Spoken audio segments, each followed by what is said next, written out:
यही एक डिवाइस आपका टीवी भी है, आपका गेम भी है, आपका कम्युनिकेशन का ज़रिया भी है, आपकी इन्फॉर्मेशन का ज़रिया भी है, आपकी एंटरटेनमेंट का ज़रिया भी है। अगर आप पाकिस्तान को ही देख लें, आपका दूध वाले के पास भी मोबाइल फ़ोन होगा। कुछ टिकटॉकर्स बहुत छोटी सी कोई हरकत करके अब वो स्टार्स बन गए हैं, ठीक है ना। That is the age we are living in. कि किसी मैच के दौरान एक लड़की की तस्वीर कि वो दुआ कर रही है मैच के लिए, पाकिस्तान के लिए, और अगले 2-3 दिन में इंस्टाग्राम पे उसके हज़ारों फॉलोअर्स बढ़ गए। हम इस एज में रह रहे हैं। एल्गोरिदम साइट आप कितना जानते हैं कि उसको पोस्ट कितने बजे करना है, कब करना है, कैसे करना है, उसके टाइटल टीजर में आपने क्या लिखना है। टिकटॉक के लिए कीवर्ड्स बहुत अहम है। एक मोबाइल फ़ोन, एक माइक्रोफोन, अगले दिन से टिकटॉकर इनकम का जरिया, पैसा बनाने का। लोगों में एक तासुर भी बन गया कि आप रातों रात करोड़पति हो जाते हैं। अच्छा, एक चीज़ में होता है कि एक बेहूदगी का अंसर बहुत ज़्यादा आ गया है सोशल मीडिया पे, ख़ास तौर से अगर आप अपनी हदूद क्रॉस करें, कोई ऐसी हरकत करें, उस पर व्यूज़ भी आते हैं, लोग लाइक भी करते हैं। संजीदा कंटेंट को इतना मेरे ख्याल में पसंद अभी तक नहीं किया जाता। सारे लोगों ने अपनी पूरी फैमिलियाँ इन्वॉल्व कर दी हैं डिजिटल मीडिया के साथ। ऐसा नहीं है कि सिर्फ बेहुदा कंटेंट चलता है। हाँ, लोग एंटरटेनमेंट के लिए देखते हैं। ये एक ग्लोबल फिनोमेना है, नोबडी कैन चेंज दैट। कि हो सकता है 1 साल बाद आपके पास पीने का पानी ना हो। क्यों, बताते हैं। डिजिटल मीडिया के साथ एआई का एक कॉन्सेप्ट जो आया है, और उसमें रोज़ बरोज़ हर गुजरते दिन के साथ जिद्दत भी आ रही है, तब्दीलियाँ भी आ रही हैं। एआई एक बहुत बड़ा एसेट भी है और बहुत बड़ा ख़तरा भी है। कि एआई मेरी वॉशिंग में मेरी हेल्प करे, मेरी कुकिंग में मेरी हेल्प करे, आर्ट मुझ पर रहने दे। टिकटॉक के लिए क्या ज़रूरी है, इंस्टा पे क्या ज़रूरी है, फेसबुक पे क्या ज़रूरी है, एक्स्ट्रा मैं यूँ नहीं पूछूंगा कि फ़िलहाल यहाँ इस्तेमाल नहीं हो रहा। फ़र्क है। मतलब अब एक फ़र्क ये आ गया कि लोग सुबह उठ के पहले अखबार पढ़ते थे, अब सबसे पहले उठ के मोबाइल फ़ोन देखते हैं, और सोते वक्त भी मोबाइल फ़ोन देखते हैं। बिल्कुल। फेक न्यूज़ इस वक्त दुनिया भर में डिजिटल मीडिया की ग्रोथ के साथ एक बहुत बड़ा मसला है। सोशल मीडिया पे कोई भी खबर देखते हैं, सबसे पहली चीज़ ये देखिए कि वो खबर बता कौन रहा है, वो कहाँ से आ रही है, किस सोर्स से आ रही है। सब कुछ इस डिबिया में बंद है। सब कुछ इस डिबिया में बंद है। लेकिन इस डिबिया में तो बंद है, लेकिन ये डिबिया जो है बड़ी शर का बाइस भी बन रही है। बात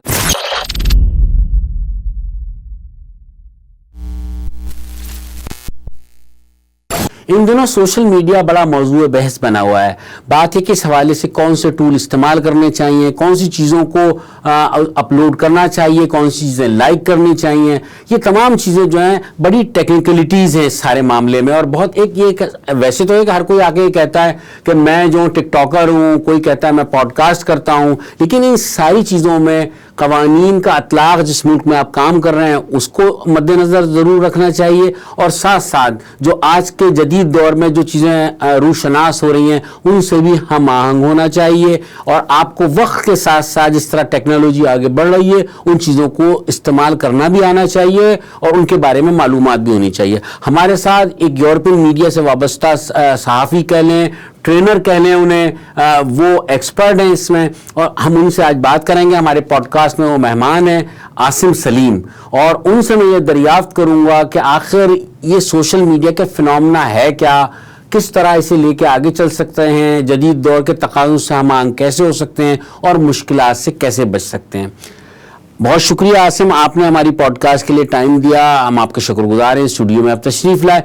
आप ये बताएं कि बड़े फ्री माहौल में हम बात करेंगे कि आजकल के दौर में, डिजिटल दौर में, जिसे हम ये कहा जा सकता है, क्यों इतना सोशल मीडिया अहमियत इख्तियार कर गया है और क्यों इतना फोकस किया जा रहा है। सियासी जमातें भी इसको इस्तेमाल करती हैं, ख़ास तौर से नौजवानों में बहुत मकबूल है। इसलिए क्योंकि जब मैं छोटा था, या आप अपना पुराना वक्त अगर याद करें, तो हम ख़बरें देखने के लिए टेलीविज़न का रुख करते थे, क्रिकेट मैच देखने के लिए टेलीविज़न, कुछ पढ़ना होता तो बुक उठाते थे, किताब ख़रीदने जाते थे, इंफॉर्मेशन चाहिए होती थी तो एक वक्त था कंप्यूटर आया, ठीक है, हम सर्च करते थे उस पर चीज़ें। उससे पहले इंसाइक्लोपीडियाज़ हुआ करते थे, हम लाइब्रेरी जाया करते थे। अब ये तमाम चीज़ें आप एक स्मार्टफोन पे कर सकते हैं। हर चीज़ एक्सेसिबल हो गई है। हर एक के लिए एक डिफरेंट टीवी नहीं चाहिए। यही एक डिवाइस आपका टीवी भी है, आपका गेम भी है, आपका कम्युनिकेशन का ज़रिया भी है, आपकी इन्फॉर्मेशन का ज़रिया भी है, आपकी एंटरटेनमेंट का ज़रिया भी है, और ये बहुत सारे लोगों के लिए एक्सेसिबल भी है। बहुत सारे लोगों, अगर आप पाकिस्तान को ही देख लें, आपका दूध वाले के पास भी मोबाइल फ़ोन होगा, इनफैक्ट वो उससे काफ़ी अच्छा इस्तेमाल कर रहा होगा अपना हिसाब किताब के लिए भी। शाम को बैठकर वो इस पर कुछ वीडियोस भी देखेगा तफरीह के लिए, इंफॉर्मेशन के लिए। उसको मौसम का हाल चाहिए वो भी उसको यहाँ से मिल जाएगा। सब कुछ इस डिबिया में बंद है, सब कुछ इस डिबिया में बंद है। लेकिन इस डिबिया में तो बंद है, लेकिन ये डिबिया जो है बड़ी शर का बाइस भी बन रही है। बात आप ये देखें, पाकिस्तान में नए कवानीन का इतलाक़ भी हुआ है और मेरे ख्याल में उसी कवानीन में रहते हुए करना चाहिए सारे काम। तो आप ये बताएं कि ऐसी कौन सी है बुनियादी तब्दीली है? नौजवान बहुत राग़िब हैं, टिकटॉक की तरफ बड़े राग़िब हैं, अब उस तरफ जा रहे हैं तेज़ी से। सोशल मीडिया पे आप ये कह रहे हैं कि फेसबुक था, उसको लोग कहते हैं कि ज़रा पुराने लोग इस्तेमाल करते हैं। एक्स का मामला हमारे यहाँ दूसरा है, यूरोप में दूसरा है कि यूरोप में तो एक्सिस है, हमारे यहाँ नहीं है। टिकटॉक की तरफ ज़्यादा रुझान क्यों बढ़ा है नौजवानों का? टिकटॉक की तरफ ज़्यादा रुझान इसलिए बढ़ा है क्योंकि टिकटॉक ने वर्टिकल वीडियो को रेवोल्यूशनाइज़ किया है। जब आप एक वीडियो को टेलीविज़न पर देखते हैं तो उसका इम्पैक्ट मुख्तलिफ होता है, फिर आप डेस्कटॉप पर देखते हैं, कंप्यूटर पर, उसका इम्पैक्ट मुख्तलिफ है। वो वाइट 16:9 में आप देखते हैं, आप इसको वाइट समझिए।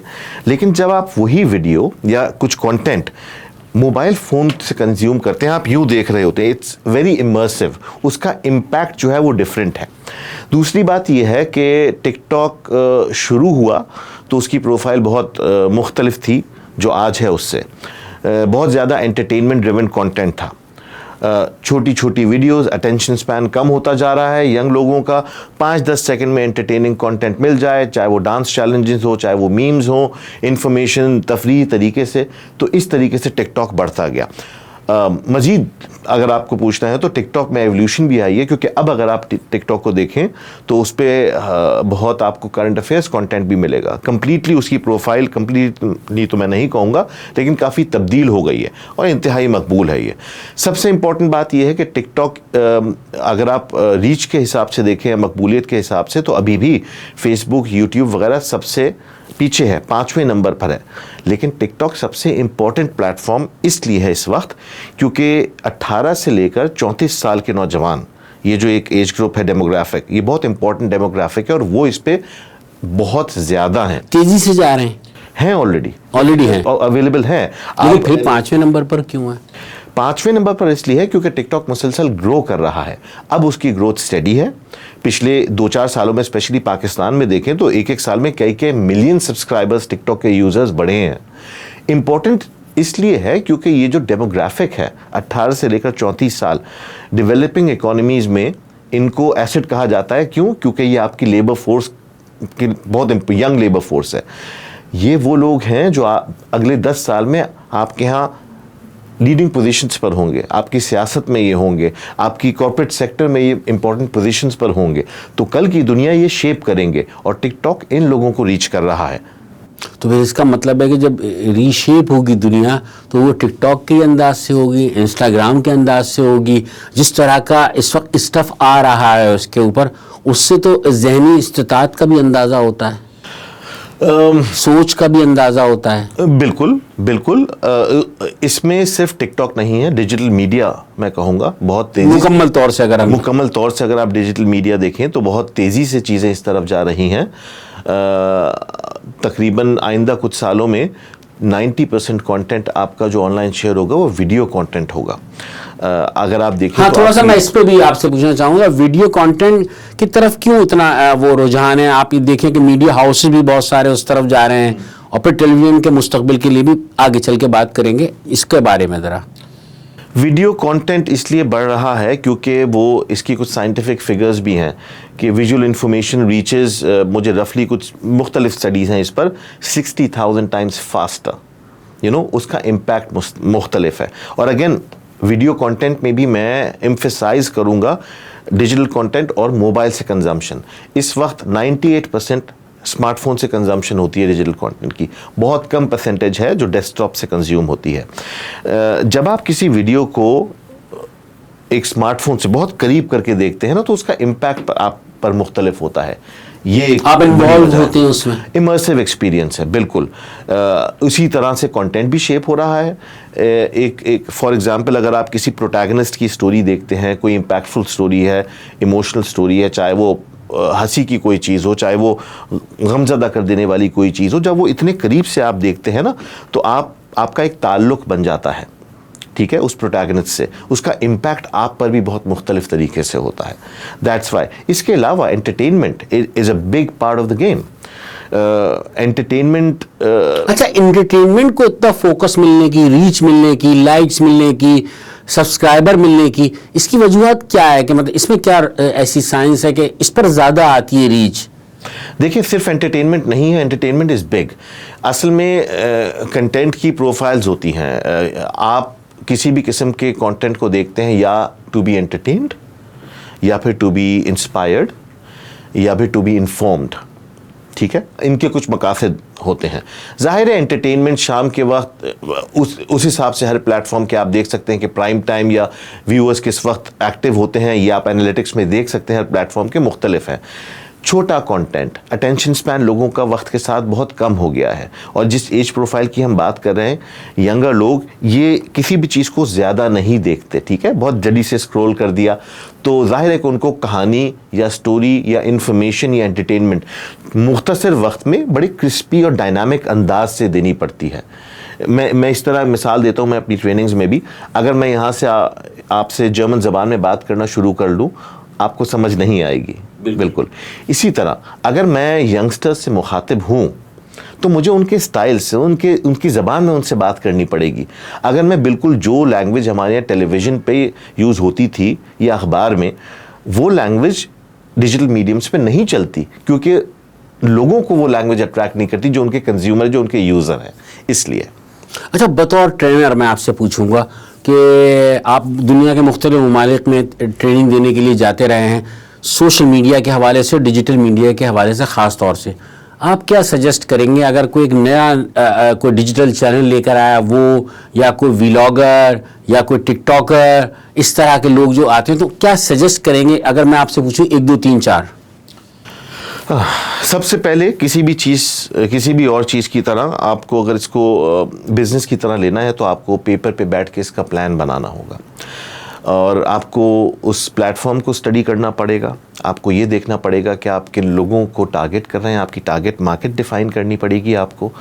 उसकी बुनियाद पर आप देखेंगे कि आप क्या चीज़ उनको डिफरेंट ऑफ़र कर सकते हैं। ये बड़ा डिफ़िकल्ट दौर है। आपने अपने मुल्क में देखा होगा कि बहुत सारी एग्जांपल्स हैं। कुछ टिकटॉकर्स बहुत छोटी सी कोई हरकत करके अब वो स्टार्स बन गए हैं, ठीक है ना।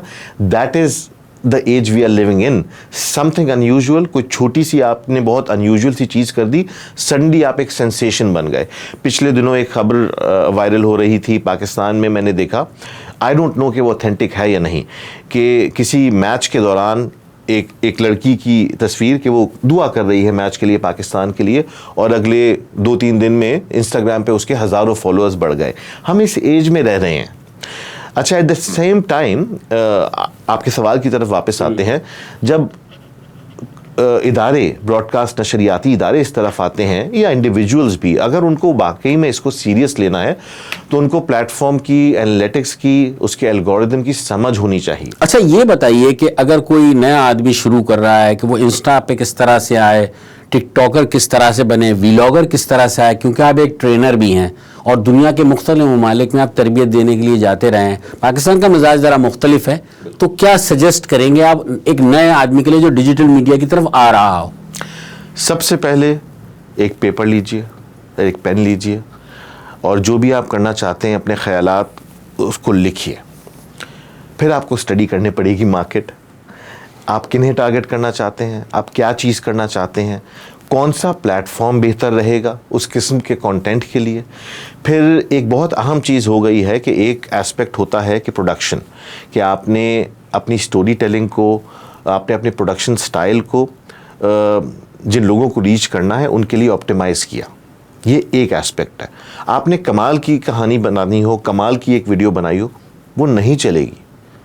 आपको ये भी देखना है कि एल्गोरिदम साइड आप कितना जानते हैं, ठीक है, कि उसको पोस्ट कितने बजे करना है, कब करना है, कैसे करना है, उसके टाइटल टीज़र में आपने क्या लिखना है। टिकटॉक के लिए कीवर्ड्स बहुत अहम हैं, ठीक है। तो आपको एल्गोरिदम साइड भी समझना पड़ता है। आप ये समझें कि पहले जैसे टेलीविज़न होता था, अगर आपने उस पर आप एक प्रोग्राम करते हैं तो आपने प्रोग्राम किया, आपकी ज़िम्मेदारी वहाँ ख़त्म।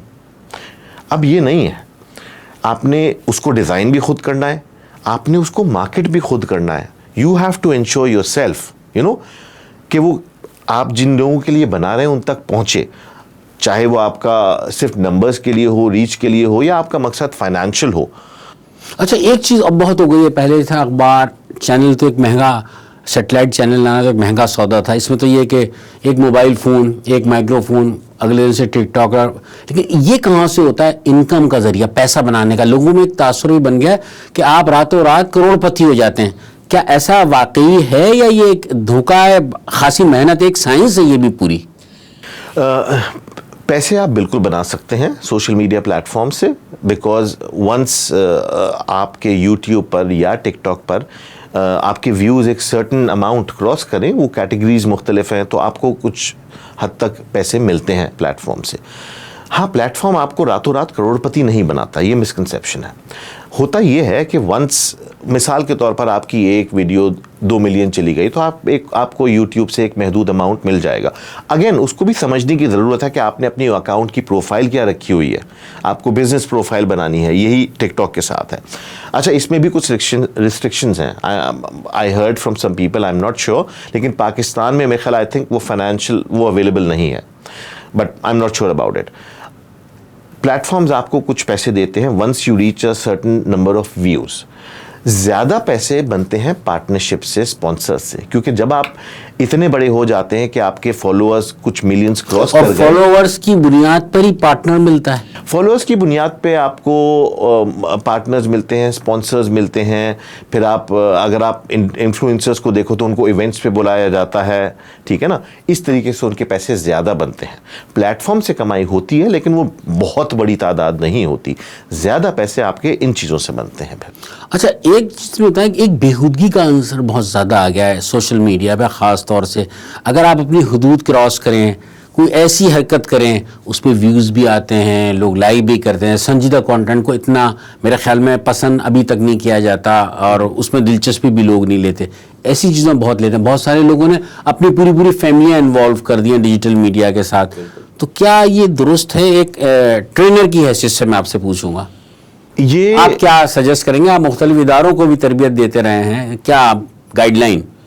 देखिए, ये जाहिर है एंटरटेनमेंट ड्रिवन तो है। टिकटॉक जब शुरू हुआ, अगर आप टिकटॉक की प्रोफाइल कुछ अरसे पहले तक देखें, 4-5 साल पहले तक, तो यूजुअली छोटे छोटे म्यूज़िक, उस पे डांस चैलेंजेस वगैरह, इस किस्म की चीज़ें बहुत चल रही थी। Entertainment was the key word. वक्त के साथ वो तब्दील हुआ है। हमारे यहाँ उस इंफोटेनमेंट का लफ्ज़ बड़े अरसे से इस्तेमाल होता है टेलीविज़न चैनल्स में, एजुटेनमेंट कह दें आप, ठीक है। ये तब्दील हो गया है। ऐसा नहीं है कि सिर्फ बेहुदा कंटेंट चलता है। हाँ, लोग एंटरटेनमेंट के लिए देखते हैं, ये एक ग्लोबल फिनोमेना है, नोबडी कैन चेंज दैट। लेकिन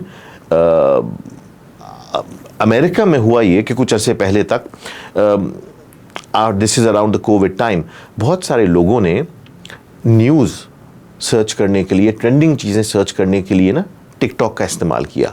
यूँ जाहिर है कि कंपनीज भी प्रॉफिट मेकिंग कंसर्न्स है, उन्होंने भी अपना एल्गोरिदम चेंज किया। और अब अगर आप टिकटॉक पे देखें तो आपको trending topics are one of the most important things on TikTok. तमाम ब्रॉडकास्टर्स, तमाम नहीं लेकिन काफ़ी ब्रॉडकास्टर्स अब टिकटॉक पर हैं या आ रहे हैं, तो ट्रेंड चेंज हो रहा है और वो इन्फॉर्मेशन मुख्तलिफ तरीके से देते हैं। तो they are also reaching not as much as influencers में भी, लेकिन उनको अच्छे व्यूज़ मिल रहे हैं। अच्छा, ट्रेंड किस तरह से सेट होता है इस पे, अगर ट्रेंड सोशल मीडिया का, डिजिटल मीडिया का? अच्छा, ये डिजिटल ट्रेंड तो खुद सेट होता है। मिसाल के तौर पर अगर कोई ग्लोबल इवेंट हो जाता है, या अगर आप भारत और पाकिस्तान की बात करें, जब टेंशन हो तो वो चीज़ ट्रेंड कर रही होगी। आपको करना ये है कि आप, लोग अगर उससे मुताल्लिक कोई भी चीज़ होगी तो उस पर जाएंगे, बिल्कुल जाएंगे। उसका तरीका कार ये है कि अगर मिसाल के तौर पर मैं एक टिकटॉकर हूँ और मैं लोगों को संजीदा कंटेंट बना के देता हूँ, मैं अपने तौर पर ये फैसला नहीं करूँगा कि आज मेरा दिल चाह रहा है कि मैं गाड़ियों पर बात करूँ, वो नहीं चलेगा। मुझे अपनी स्ट्रैटेजी और ये डिसीजन मेकिंग अलाइन करनी है प्लेटफॉर्म पे ट्रेंडिंग चीज़ों के साथ। उसके लिए मैं मशवरा दूंगा कि आप रिसर्च टूल्स को इस्तेमाल करें। अब तमाम प्लेटफॉर्म्स जो हैं, मेरे ख्याल है ये कॉमन नॉलेज ही है। अब यूट्यूब पे अगर आप जाएँ तो यूट्यूब एकेडमी बाकायदा कोर्सेज ऑफर करती है विद सर्टिफिकेशन, जो आपको बहुत अच्छी तरह गाइड करते हैं कि आपने क्या करना है। टिकटॉक पर अगर आप आएँ तो TikTok creative centre is a fantastic tool. क्या हैशटैग्स ट्रेंड कर रहे हैं, कौन सी वीडियोस टॉप हैं, क्या चीज़ें, अगर आप उन्हीं को देखकर कंटेंट अपना बनाएंगे और उसमें फिर जाहिर है कि आपका अपना आइडिया बहुत अहमियत रखता है कि यही नहीं कि आपने ट्रेंडिंग टॉपिक उठा लिया, जाहिर है कि आपको ट्रेंड से फ़ायदा तो होगा, वो कीवर्ड जब आप अपने कंटेंट में यूज़ करेंगे। लेकिन उधर अगर आप कुछ एक्सक्लूसिव दे रहे हैं, कोई यूएसपी, आप उसी चीज़, उस ट्रेंडिंग चीज़ में से कोई ऐसी दिलचस्प चीज़ बता रहे हैं अपने, मिसाल इस तरह लीजिए कि जब ये भारत और पाकिस्तान की टेंशन्स का मामला हुआ, भारत ने अनाउंस किया, न्यू दिल्ली हुकूमत ने, कि वो इंडस वाटर ट्रीटी को सस्पेंड कर रहे हैं या ड्रॉप कर रहे हैं, दे पुलिंग आउट ऑफ इट। तो उस वक्त फ़ौरन ये लोगों के लिए ये कंटेंट बहुत अहम था कि ये ट्रीटी है क्या और इससे फ़र्क क्या पड़ेगा एक आम आदमी के लिए। तो अगर कोई कहानी इस तरह बताई जाए कि हो सकता है 1 साल बाद आपके पास पीने का पानी ना हो, क्यों बताते हैं, तो आपने लोगों के लिए उस कंटेंट को रेलेवेंट बना दिया और आपने एक ट्रेंडिंग टॉपिक का एक सर्टेन एस्पेक्ट लेकर, और उस पर लोग आएंगे, उस पर लोग आएंगे, चांसेस ज़रूर है। आपने एनालिटिकल साइड से उसको एक कैलकुलेटेड डिसीजन लिया है और कभी इम्कान है कि वो वीडियो चलेगी उस वक्त। अच्छा, एक इस सारे मामले के साथ, डिजिटल मीडिया के साथ एआई का एक कॉन्सेप्ट जो आया है और उसमें रोज़ बरोज़ हर गुजरते दिन के साथ जिद्दत भी आ रही है, तब्दीलियां भी आ रही हैं, उसको किस तरह से लेते हैं ये डिजिटल मीडिया में और इसमें? एआई, मैं अगर ज़ाती तौर पर अपनी बात करूं, जितना मेरा एक्सपीरियंस है और जो मैं देख रहा हूं, यूरोप में ज़ाहिर है मुख्तलिफ स्टैंडर्ड हैं। एआई एक बहुत बड़ा एसेट भी है और बहुत बड़ा ख़तरा भी है। मूवीज़ पे अगर जाएं तो एआई जिस तरह दिखाया जाता है, it's a threat and it is. लेकिन फॉर एग्ज़ाम्पल मैं यहाँ जिक्र करूँगा, यूरोपीय यूनियन एक पहला खित्ता है या ब्लॉक है जिसने पिछले साल बाकायदा एक एआई एक्ट मंजूर किया है, रेगुलेटरी एक्ट। तो आई थिंक रेगुलेशन की बहुत ज़रूरत है एंड आई अप्रिशिएट कि यूरोपीय यूनियन ने ये चीज़ की। एआई इज़ द फ्यूचर हर चीज़ में। आज हम जो ये पॉडकास्ट कर रहे हैं, हम कोई वीडियो एडिट करना चाहते हैं, ये सब कुछ एआई पे पॉसिबल है। लेकिन कंज्यूमर्स का राइट है कि उन्हें बताया जाए कि ये चीज़ आर्टिफिशियल है, एआई से जनरेटेड है, ठीक है, उनको बताया जाए, उन्हें ये बात पता होनी चाहिए। एआई को कैसे इस्तेमाल करें। एक आर्टिस्ट ने एक बड़ी कमाल की बात की थी और मैं उसको रिपीट करना चाहूँगा। उन्होंने कहा कि मैं चाहती हूँ कि एआई मेरी वॉशिंग में मेरी हेल्प करे, मेरी कुकिंग में मेरी हेल्प करे, आर्ट मुझ पर रहने दें। तो अगेन एआई जो है वो जाहिर है बहुत, हम अपने काम में एआई को इंटीग्रेट करते हैं। हमें अगर title teaser optimisation, SEO optimise करना हो तो AI does a fantastic job over there, chat GPT वगैरह। लेकिन AI can not be creative.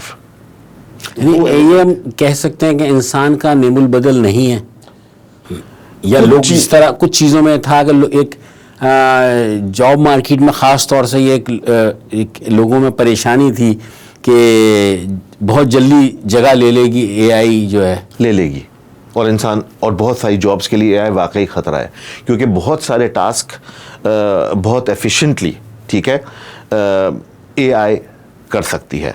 और जो बिजनेसमैन हैं, जो इंडस्ट्रीज़ हैं, वो एफिशिएंसी के मॉडल पर चलती हैं, because that means more profits for them. तो जाहिर है कि अगर वो देखेंगे कि 10 लोगों की जगह जिनका कभी कोई बीमार भी हो सकता है, वो इस तरह देखते हैं, ठीक है, और दीगर मसाइल भी होते हैं। लेकिन एआई मशीन का तो ये नहीं है, उससे दीगर ख़तरात हैं मुंसलिक जो इस वक्त इतनी लाइमलाइट में नहीं है, वक्त के साथ शायद उन पर भी बात हो।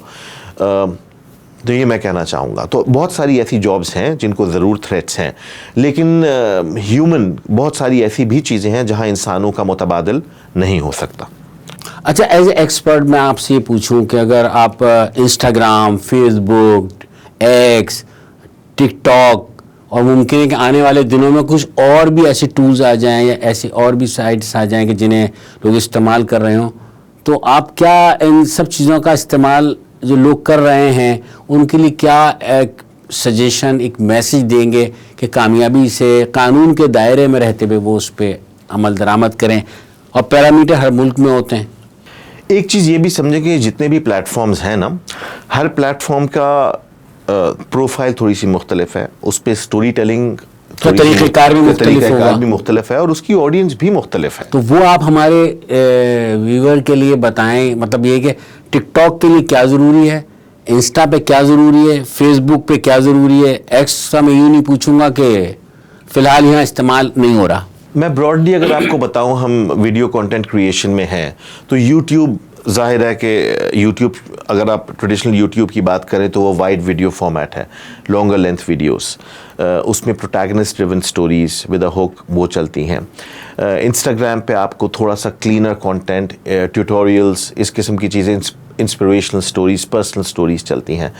टिकटॉक पे डायनामिक कट है, प्रोटैगनिस्ट ड्रिवन स्टोरीज चल कुछ भी सकता है, लेकिन ज़्यादातर अगर आप किसी करंट चीज़ पे कोई बना रहे हैं या छोटी सी कोई ट्रेंडी चीज़ है उन पे चीज़ें चलती हैं, उस किस्म की चीज़ें चलती हैं। तो इट्स डिफरेंट, इसको समझना पड़ेगा, ये काफ़ी दिलचस्प टॉपिक है। लेकिन आप व्यूअर बिहेवियर देखिए ना, मेरे पास ज़ाती तौर पर मैं इन तमाम प्लेटफॉर्म्स पर हूँ, लेकिन मैं अगर अपने बिहेवियर को स्टडी करूँ तो मैं फेसबुक पे मुख्तलिफ पर्पसेस के लिए जाता हूँ। फेसबुक कनेक्टिविटी का एक बहुत बड़ा ज़रिया है, ठीक है।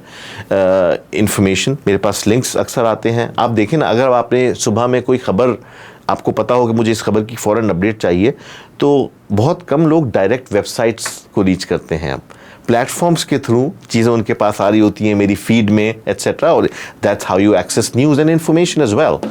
तो ये फ़र्क है। मतलब अब एक फ़र्क ये आ गया कि लोग सुबह उठ के पहले अखबार पढ़ते थे, अब सबसे पहले उठ के मोबाइल फ़ोन देखते हैं, और सोते वक्त भी मोबाइल फ़ोन देखते बिल्कुल। अच्छा, दूसरा ये बताएं, टीवी का क्या मुस्तकबिल है सारे इस मामले में, ख़ास तौर से सैटेलाइट चैनल्स का?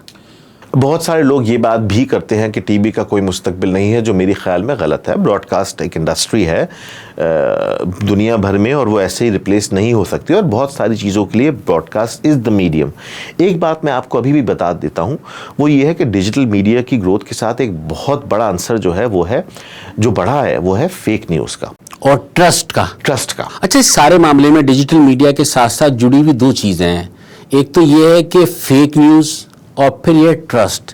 ये दो चीज़ें हैं कि फेक न्यूज़ को कैसे जज किया जाए और ट्रस्ट कैसे कायम किया जाए। अभी भी डिजिटल मीडिया के हवाले से एतमाद नहीं किया जाता। सोशल मीडिया पे आइए यार, इसको बस देख लो, सुन लो।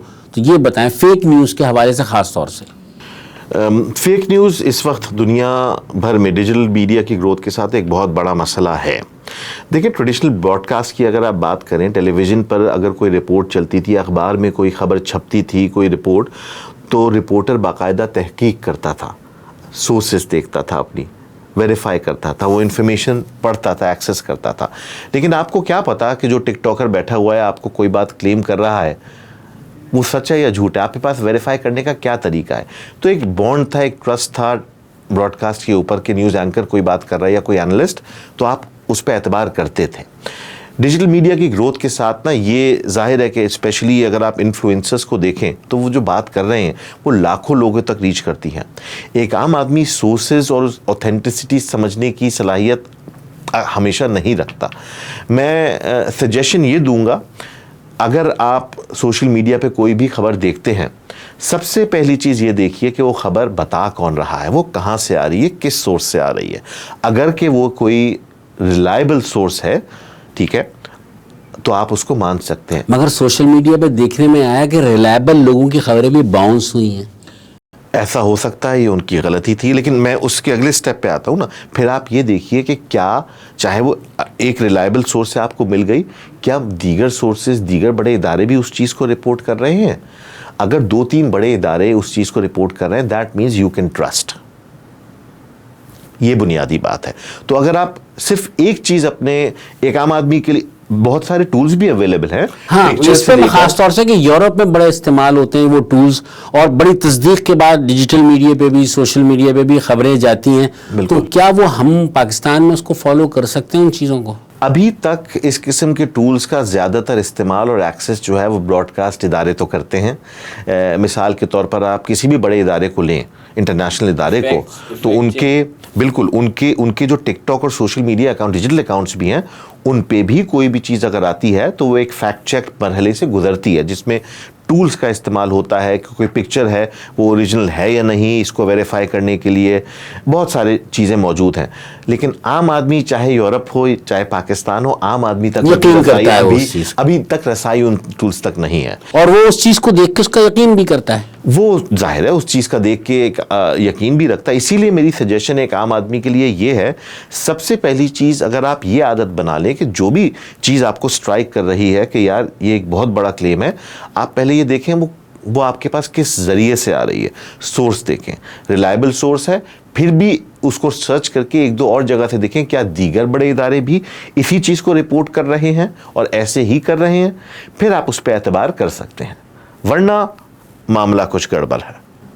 ठीक, बहुत शुक्रिया आपका कि आपने हमारे वक्त दिया और कि आपने आसिम सलीम की गुफ्तगू सुनी। बतौर ट्रेनर उन्हें बहुत सारी चीज़ों से आगाही भी है और वो बहुत सारी चीज़ों से उन्होंने हमें आगाह भी किया और उसके लवाजमात भी बताए। लेकिन अभी भी बात वही है कि ट्रस्ट की एक बात उन्होंने जो एक की है कि जब तक कि वेरीफाई चीज़ ना हो जाए उसे आगे नहीं बढ़ाना चाहिए, और उसे आगे बढ़ाने से नुकसान का अंदेशा रहता है। और ख़ास तौर से यूरोप में तो इस चीज़ को मद्देनज़र रखा जाता है, लेकिन पाकिस्तान में भी इस चीज़ को मद्देनज़र रख कर एहतियात बरती जाए तो मेरे ख्याल में बहुत सारी मुश्किलात से जान छूट सकती है।